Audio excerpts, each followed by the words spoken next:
রাজধানীর সচিবালয় এলাকায় আনসার সদস্যদের সঙ্গে ঢাকা বিশ্ববিদ্যালয়ের শিক্ষার্থীদের ধাওয়া পাল্টা দেওয়া ও সংঘর্ষ ঘটনা ঘটেছে।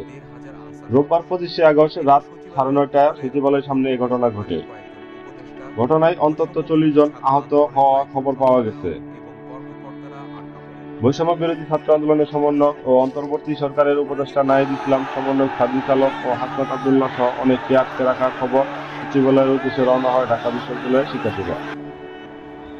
এই সময় আনসার সদস্যরা শিক্ষার্থীদের ধাওয়া করে কয়েকজনকে লাঠিপেটা করে আনসার সদস্যরা। পরে শিক্ষার্থীরাই পাটকেল নিক্ষেপ করলে আনসার সদস্যরাও পিছু হটে। এর প্রতিবেদন লেখার সময় সেনাবাহিনী এসে পরিস্থিতি নিয়ন্ত্রণের চেষ্টা করে। এ সময় শিক্ষার্থীদের কাছে বেশ কিছু আনসার সদস্যকে ক্ষমা প্রার্থনা করতে দেখা যায়। তখন আনসার সদস্যদের উদ্দেশ্যে ভুয়া ভুয়া স্লোগান দিতে থাকে শিক্ষার্থীরা।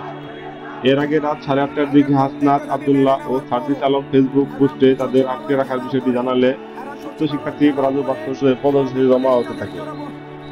পরে রাত 9টায় তারা সচিবালয়ের উদ্দেশ্যে যাত্রা শুরু করে। আনসার সদস্যদের বিরুদ্ধে সচিবালয়ের অবরোধ করে রাখার অভিযোগ করে সমন্বয়ক হাসনাত ফেসবুকে পোস্ট লিখে সবাই রাজুতে আসেন, স্বৈরাচারী আনসার হয়ে ফিরে আসতে চায়। দাবি মানার পরে সবাইকে সচিবালয়ে আটকে রাখা হয়েছে। উল্লেখ্য, চাকরি জাতীয়করণের এক দফা দাবিতে আজ সকাল সচিবালয়ের সামনে অবস্থান নেন আনসার সদস্যরা। আনসার সদস্যদের আন্দোলনের কারণ টানা 8.5 ঘণ্টা ধরে অবরোধ হয়েছিল সচিবালয়ে কর্মরত বিভিন্ন মন্ত্রণালয় ও বিভাগের কর্মকর্তা কর্মচারীরা।